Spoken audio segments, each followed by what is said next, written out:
All right. Well, good evening, ladies and gentlemen. This is the Not Move podcast, the NASCAR segment. I am Kyle. My go by Chief 316. I got the Clifford Tarno with me tonight. How you doing, buddy? What's up, brother? Good to see you. Good to see you. It's good to see you, man. I know in the real life spaces we've been just kind of going through it right now. So we're gonna try and knock this out. It's been one of those weekends for all of us, and we got to talk about the Toyota Save Mart 350. So it was at Sonoma, California, just a shade under over 2 miles. I'll tell you what, I was able to catch the two out of the three stages. And I'll tell you what, everything I saw and went back and watched the beginning of it later on after the race, just so that way I could get the full perspective of it. I mean, your winner today was Shane Van Gisbergen. That was his race. I did not expect anything else. I called it last week. When it comes to road courses, that dude is literally on fire right now. He has literally won, granted, the road courses, 3 out of the last 5 weeks in racing. And as far as the Cup Series is concerned, and he won yesterday in the Xfinity Series. So as far as this stuff is going, he's lights out. He is the way this is going right now. He's writing history in NASCAR as far as road courses are concerned. And I got to say, as far as being, back in the day, being a Jeff Gordon fan and of him being the road course king, it's so interesting to see history rewriting itself. What do you think? Man, one of the greatest things I like about today's NASCAR is the fact that all these road courses, they're just using these, the guys that they have in the stables, right? They're pulling them from Xfinity Series where they're letting the guys race that are the Cup Series guys. Normally, back in the day when I was, growing up, you that's when you had your Marcus Ambroses and stuff like that Yeah. would come into the series, and that's the only time you ever saw those guys race is a road course. Well, now Yeah. you're Well, seeing I these mean, guys. Ambrose was more of he came into a full time skid, but you're thinking more of like the Boris Seds, the Right. oh God, Well, what was Ambrose it? didn't come into that skid until he raced 5 road courses in You 5 different years. I you mean, are he didn't you know get what his skid. you're right about Yeah, that. And I Marcus forgot that Ambrose he got had a some full time. ride, but he started off with road courses only. Yeah, and literally I'll say this as a NASCAR fan, I remember at least when I purely fell into love with racing, there were two road course races on the season. You had Sonoma and Watkins Glen. Watkins Glen, I tell you, to this day, doesn't matter. I still love that race, and I cannot wait for it in August. I am so looking forward to that race in August. But Yeah, we nowadays, had three at one time. It was Sonoma, Fontaine, and Watkins Glen. no, Fontana is still a 2 mile oval. So, No, what was but that? What was that third one that they had then? oh, the Roval There was in a Charlotte, the Roval in Charlotte. yeah. There you go. And so when they expanded and they were starting to go, especially with the separation from the Gen 6 car to the next gen/Gen 7 car that they have now, they went from 3 races that were road courses. Now they have 6 road course races on the schedule. And I got to say, with a lot of the NASCAR community, a lot of them, you either love it or you hate it. And that's the biggest issue right now because you have so much parity with these road course races. Mhm. The thing is, right now, you don't have much parity because you have Shane Van Gisbergen winning all these races. Last week at Chicago, he dominated that race. He came back from, I think it was third or fourth, and just completely just tore the field apart. Now, especially this today at Sonoma, he was literally toying with these guys, in my opinion. I mean, he led, oh my gosh, at one point. Now, I think they said he had led like 70 out of the 79 laps that were within the race today. Like he just straight up dominated all of the NASCAR guys, all of your normal Yeah, guys. it And was it's hard to say fantastic to that. watch him do it. Yeah, and it's hard to say that because Shane Van Gisbergen is a full-time racer now. So Hmm. when you bring that up, it's hard to put him in that category because he's still so new to this. But like I said, he's got 3 race wins out of the last 5 weeks of racing. And to me, regardless of how his oval program is, he's still solidifying his place in the playoff. So, that being said, let me just go quickly through the top 5 here. You had Shane Van Gisbergen, your winner. You had Chase Briscoe in second. You had Chase Elliott third. You had Michael McDowell in fourth, and then you had Christopher Bell at fifth. Now, I will say this: watching the end of the race today, the way strategy should have played out, in my opinion, I'm trying not to be as biased as I can because I will say this: I am a Chase Elliott fan. Chase Elliott made the right call to go for tires at the end of the race the way he did. There was, I think, 13 laps, 12 laps right there when he went for tires. The problem was is they, and you know this as well as I do, Cliff, cautions breed cautions. And they Yep. kept running into cautions where you had Ricky Stenhouse completely just crushing a tire barrier, and they didn't call a red flag, and they needed to repair the tire barrier and put everything back, but they felt like they didn't need to call a red flag, which I felt personally they should have. Regardless of that, we'll just let it go.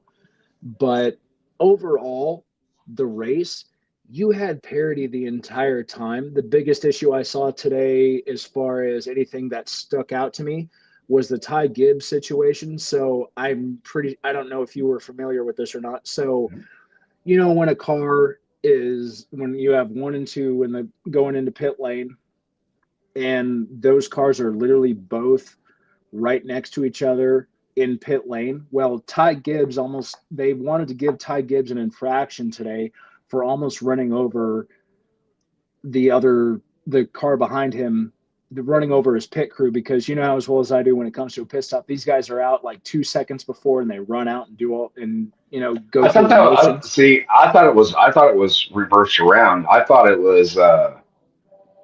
Was it Ty Gibbs' crew? Was it him that score pitted? I thought it was Paul No, it or was it was Brad it was Keselowski. yeah, no, so it was Keselowski's crew. So Ty Gibbs Yeah. was in front of Keselowski, and Ty Gibbs shot through Keselowski's box because he was the Yep. next box, Yep. and Yep. it threw them off. But the way it looked on It TV hit the today, tire guy. yeah, it did.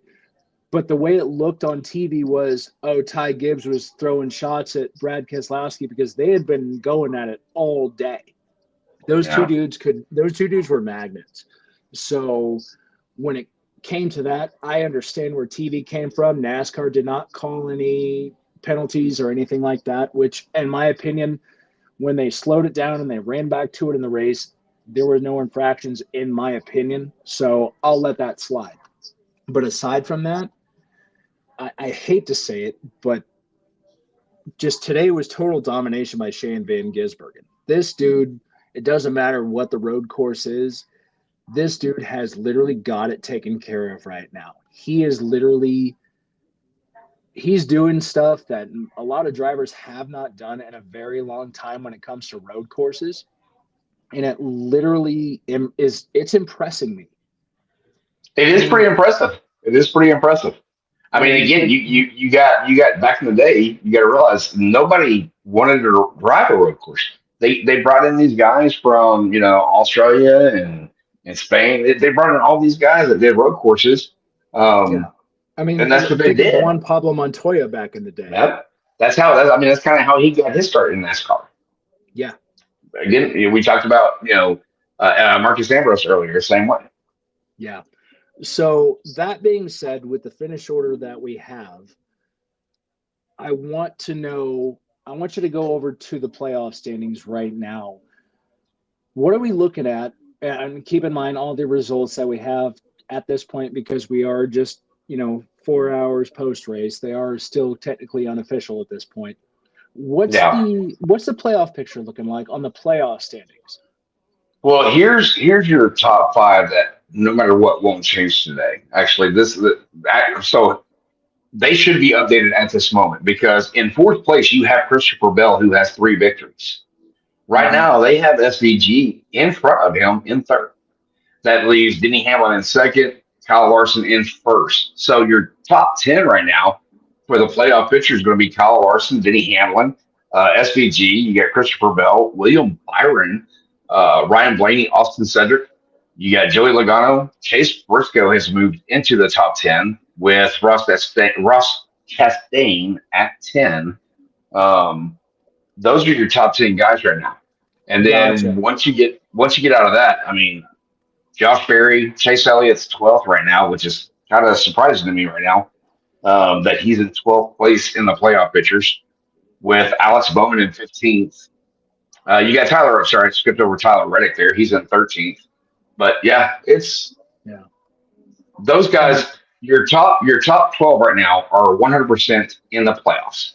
That's it. There's I, the next person's 13th. He's 149 points out of the playoffs. unless if one of these guys can knock off a win, because I kind of mentioned this last week when JB was with me, that the way the points are, especially the guys outside the bubble right now, you have Ryan Preece, who's first out of the bubble. You have Kyle Busch, and then you have AJ Allmendinger. So looking at the points, these guys are going back in that order. You have -3 points for Ryan Preece. For Kyle Busch, he's at a -37, and then AJ Allmendinger, he's at a -50. Now, Ryan Preece, who, in my opinion, is doing the right things on the road course races, which has literally helped him. But I will tell you this, as far as anyone below Kyle Busch, they're going to have to win a race if they want to get in the playoffs. And this Well, is you got where to I look. can. Oh, go ahead. Yeah, you're right. But to solidify that, you only have four slots, and it's not just 37 points. It's actually 40 points for Kyle Busch to get into the playoffs. Ryan Yeah. Ryan Priest does have a shot at it. He's only 3 points from the bubble, but that's also Bubba Wallace is 3 points up. So Yeah. you're looking at a 6 point swing, right? It's not just that he has to gain those 3 points. Bubba Wallace has to lose those 3 points. So you gotta take into consideration that Yeah. Kyle Busch, that's 40 points.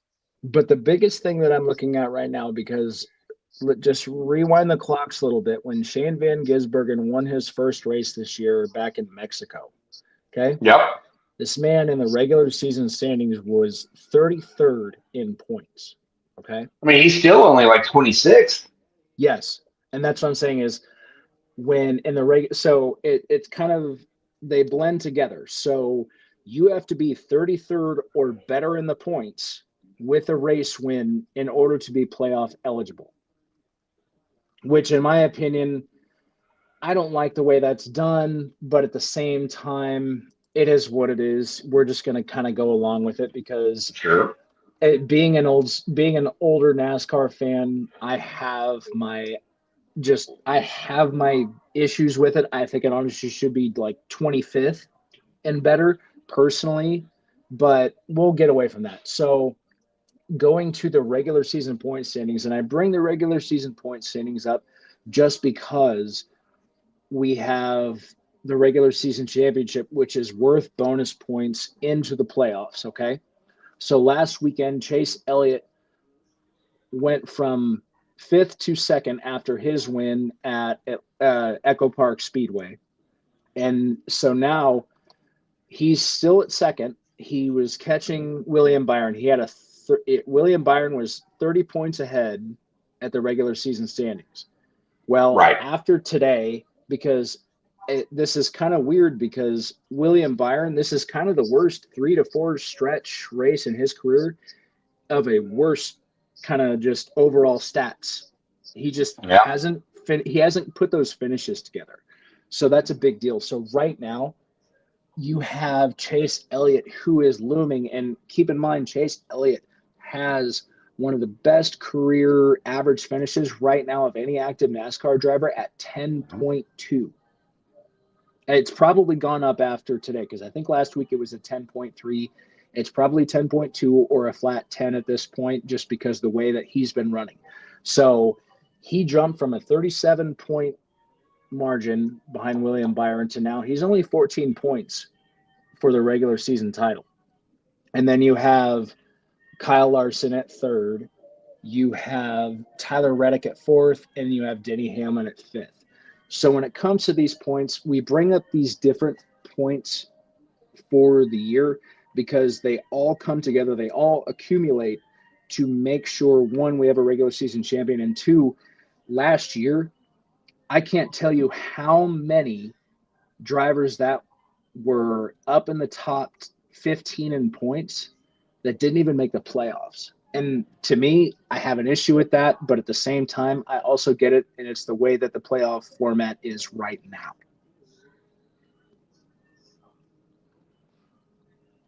So, I've never been a fan of the new playoff the way they've done it. Like this season being the first season that they've done this in season challenge thing.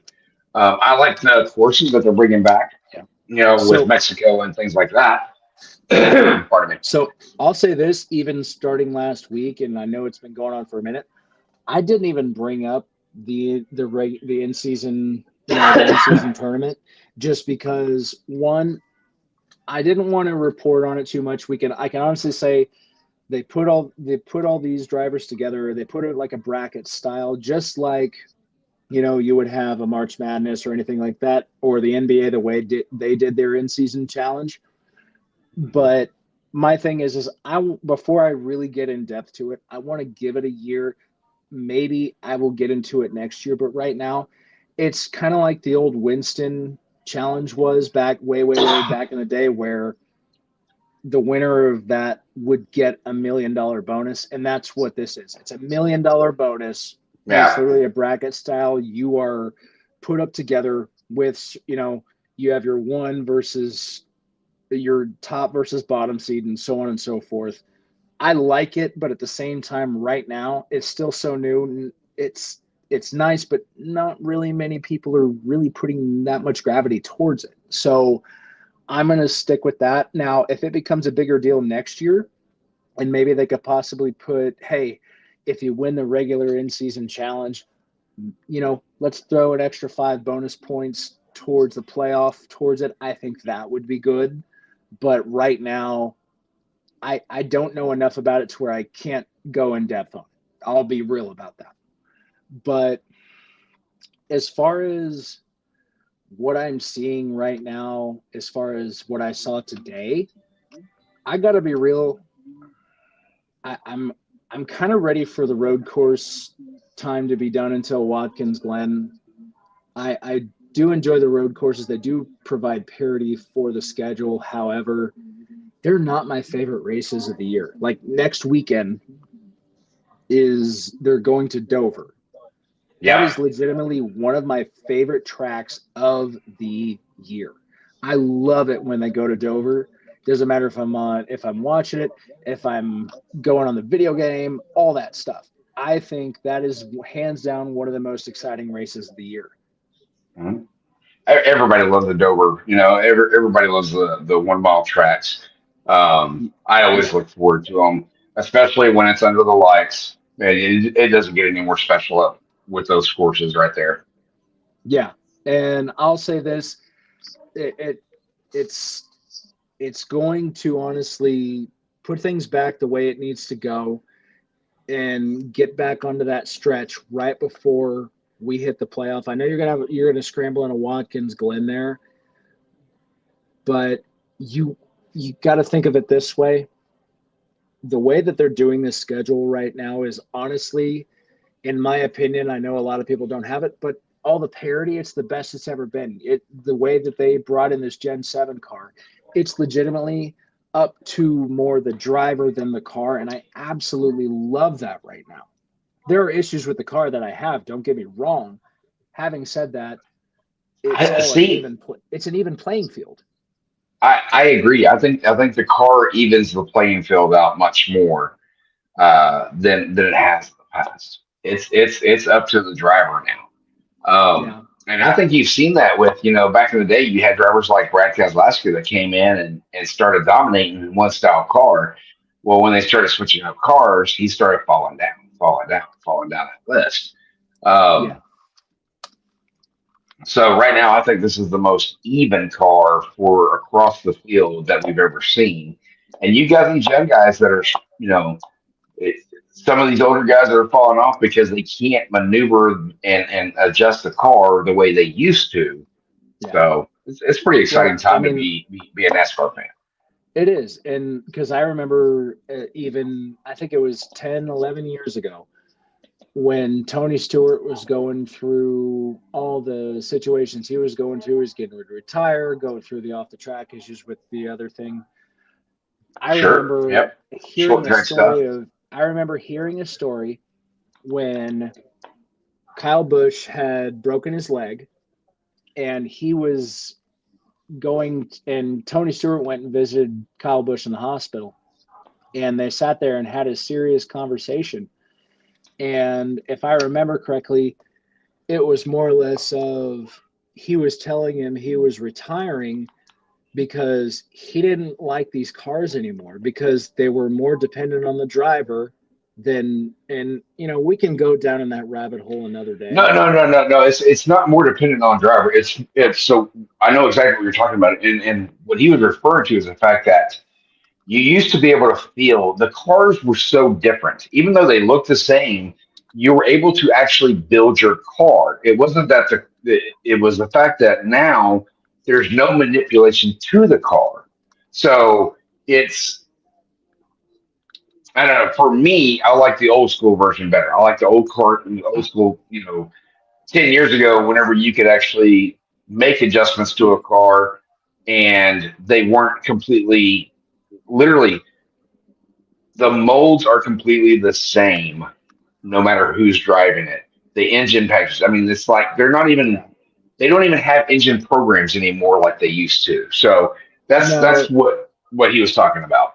yeah, and that's why, like at the time, he may have not liked the Gen 6 car, but I felt the Gen 6 car was one of the better generations of cars that we'd had put out because they still had at the time between 2014 and 20, I think 16 or 17, they still had the high horsepower output that they had in previous generations.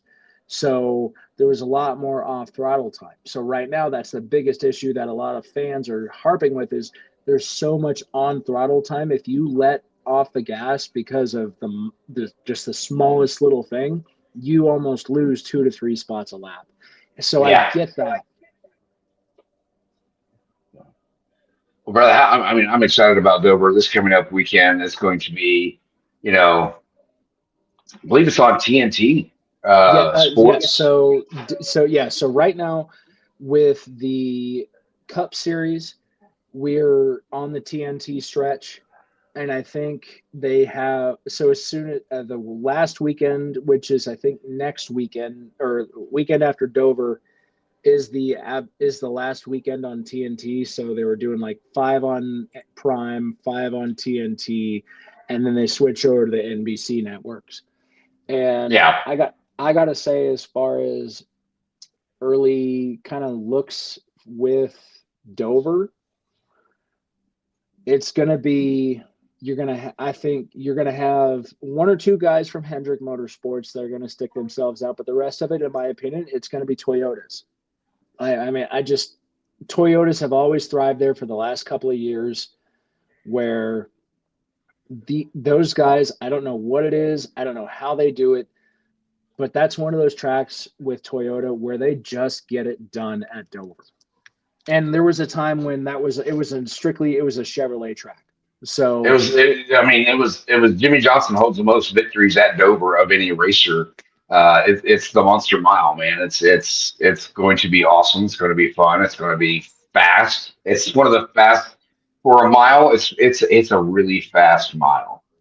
yeah, and I mean, I just look at it this way. I remember back in the day seeing back in the old COT days, I remember Mhm. seeing Joey Logano flipping on the backstretch and thinking that's It not supposed to happen, regardless of how is I for feel him. about a driver. It is for him, sir. It is for him. Is anytime Joey Logano's in the air, upside down, doing things the car shouldn't be doing, I'm happy. I'll tell you this. Yes, he is a three-time champion, but No, man, he's not. Those are fake. He didn't win those. I tell you, man, it is what it is because regardless, and that's the hard part is regardless of how I feel about the man, he's the man can drive a car. Listen, here's my problem with that, right? If you want to be the intimidator, don't get mad and start crying when people come punch you in the mouth. Oh, there's so much more parity today than it was. So I remember, I think it was in 20, oh God, I think it was 2018, if I remember correctly, because I was living in Vegas at the time. And I was at the race where Joey Logano completely punted Kyle Busch on the last lap. Hmm. And Kyle Busch went up to him. We saw it on the big screen sitting in the stands. I saw Kyle Busch walk up to him, regardless of what happened to Kyle Busch, because I felt he got his ass beat. But he went up to him and just punched him square in the face, and Joey Logano's pit crew took care of the rest of it. But Mm, I miss those days in I miss racing those where days too. I'm not saying like, hey, we just need to beat down the whole time because I know you didn't see this by any means, but I still cover racing enough. The issue with Bowman Gray Stadium last weekend. Oh, oh, yeah, Oh, did you see that? yeah, Okay. So oh, yeah.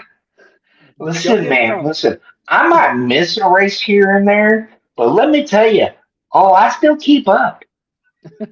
I still get those little ding, ding, ding, ding, those Yeah. notifications sent to me. And I just look at that stuff and I'm just like, man, that's so good to see it on the local track circuit. I get it. But at the same time, it's hard because on the actual cup side, Mhm. that I feel these guys should be well groomed and past that. And you still run into that from time to time. Like I get it. Like last year when Ricky Stenhouse punched Kyle Busch in the face. Listen, man, I'm sorry. It's going to happen. Yeah. It's one of those things that it's imagine having road rage for 500 miles, and I mean everybody has the same kind of car as you, and you can't just speed away from them. You can't just punt them and walk away. You can't just throw them the bird and then not it's racing. That's the reason why that old saying rubbing's racing. Yeah. You get rubbed. So no, No, it again. I think it's a really exciting time for NASCAR. You got newer, younger faces coming in. For me, being 44, for me, the Jeff Gordon, the Dale Jr., the Jimmy Johnson, um, those guys coming in during my time, my era of watching NASCAR growing up. Yes, I got to watch senior Ernie Irving. I got to watch the big name guys, but those weren't the guys coming into the sport for me to watch. Man, right now yeah. you got listen, Ty Gibbs, right? A lot of people don't realize Ty Gibbs ran into the sport. I mean, he's not far away from getting his first win. He's You not. still got He's not. I will say this about Ty Gibbs, and this is the same thing that I could say about the way it was for Chase Elliott back in the day. It literally takes you right around 100 races before you get your first win. He's right there. The problem is he reminds me of a driver who is literally a dart without feathers, a superhero who doesn't know how to use his own powers at this point. Because I see the talent on there, regardless of people say he has a silver spoon in his mouth or anything but like that. The guy can drive. and he really hasn't. I mean, the guy doesn't have a number one team that he's under right now. He's not driving. He's not. He doesn't have a silver spoon. This kid. I think a bigger silver spoon would have been Ty Dillon. Ty That kid Dillon, was Austin given. Dillon, but I look at Ty Gibbs because he's driving for his grandfather, I and know. so Well, almost the I mean, it's same the same reason why I story. look at Ty and Austin. Right. Yeah. It's the same story, except for the fact that, like, Austin could race. Ty Yeah, Gibbs can race. Ty Dillon, on the other hand, I think that was one of those things of, okay, grandson, we'll just put you in a car. That was Well, one of those silver spoon things. But this and kid Ty Gibbs, man, yeah, it he's just didn't he, translate well for Ty Dillon though, because Ty Dillon, I think if uh, I remember, he won himself a truck title. yeah, yeah. But So he was given more in the Truck Series and the Xfinity Series over his brother. That was the kid that was given everything in those series. So when it came time for them to graduate and Austin came in first, that's how Austin got what he got. And I'm so happy that he did versus his brother. But back on to Ty Gibbs. Ty Gibbs, man, the kid's going to be something. I think he's going to be real special. I think I think he has a third tier team currently, and mhm. I fully believe that if he gets into a tier one team, then we're going to see some really special things from that kid. Yeah, and I'm trying to pull it up right now, but I will tell you this. So last weekend when we were at Chicago, Shane Van Gisbergen swept the weekend. And I'm trying to get his name right now. I know the name off the top of my head, but I just want to make sure that I am pronouncing it correctly. Shane Van Gisbergen did get beat last weekend by a teammate of his under the same Hendrick Power. It was, oh my gosh, hold on. It's not coming up to me. Um, it's going to be Talking his next. for Xfinity Yes, last week or this past like this this past past week no, or yes, Chicago. yes, yesterday at Sonoma. So the Xfinity Series was racing yesterday Yeah, at it Sonoma. was it was it was Connor Zeilish. Zillage. So thank you. Yeah. So Connor Zillage. By the So way, it was also the number 88 car. yes, so the '88 car in general 80 the swept the week. 88 car swept the weekend. Yes, having said that, between two different drivers. So and SVG was in the 9 car, which is also owned by Junior Motorsports. So you had a 1-2 Junior Sports finish yesterday with the Xfinity Series. Having said Listen, that, do you know the win margin yesterday between SVG and Connor was less than half a second? yeah, Point four, point it four was two. three No, eight seconds. I checked. No, I watched a little bit of the race yesterday. I definitely watched the last 15 laps. I'm telling you, man, I have not seen a battle on a racetrack like that especially on a road course race, probably It's pretty since cool. Keselowski and Ambrose back in the day at Watkins Glen. So that one was pretty impressive to see. Now, here's the thing that I don't know if you knew this or not. So Zillage and SVG and Ross Chastain, as of right now, are your three guys who are going to race for Trackhouse next year. Daniel Suarez is out. Really? Yes, he just got announced this week that Daniel Suarez will not be returning next season to Trackhouse Racing. So you have Ross Chastain, Daniel Suarez, and SVG. Now, as far as the inner workings of that, I do not know, but those are the three guys that Trackhouse has under contract at this point. Wow. So the silly season's starting to come up, and when I see those things, I'll try and report on them as best I can. But there's really not much silly season to go on at this point. It's kind of a down year where this year you're going to have maybe 1 to 3 drivers at the most, but next year and so 26 season and 27 season, because of how they did the collective bargaining agreement for NASCAR, you're going to have a lot more silly season, a lot more parity news for the following season of where drivers are going. Yeah, they're trying to get to where they can control a salary cap essentially for these teams. Yeah, like this whole the charter system I like, but at the same time, digging down deeper into it, I like the guaranteed money. I like the guaranteed starting spots. Having said that, I do think it's not a perfect machine, that it still has room to iron itself out. You know what I mean? Like, I seriously do think that it's not perfect and we can definitely work on it. So, Yay, puppy power! But Sorry, I don't know why that came to my mind and it just came out like that. My apologies, folks. Thank y'all for tuning in to the happy hour. yeah, no. But anyways, other than that, regardless of the race, is there anything you saw from the racing this weekend that we didn't touch on that you wanted to at least attack for a second? No, no, no. I mean, everything we touched on the thing, the issue between the 6 and the 54 in the pit stalls. Um, these guys got to be more careful. Uh, your pit box. You practice this pit stop every week. You need to make sure you're hitting your marks because you're half an inch from possibly ending a guy's life. Yeah, You and know, as much as I agree with you on that, in the way that they slowed it down on the TV broadcast, like the first initial they did it in real time, and after that, it's one of those things where if you're running with someone who is legitimately right behind you and you guys share 1, 2 pit stalls, I think that's yeah, something that also the crew chief and the car chief need to relay to the pit crew before they come in. Say, one hey, thousand percent. because at the end of the day, they try to pull that it was an egregious deal with Ty Gibbs, and it's like, no, no, no, no. That's a racing deal where it does not bother me whatsoever. I'm glad no one was seriously hurt. I just think those are the types of things that's the small communication that can honestly make a difference between, you know, half a seconds and seconds on a pit stop, because right now your average pit stop is 9.8 seconds, I think. Yeah, yeah, absolutely. Yeah, So it's gotten pretty dang quick on it.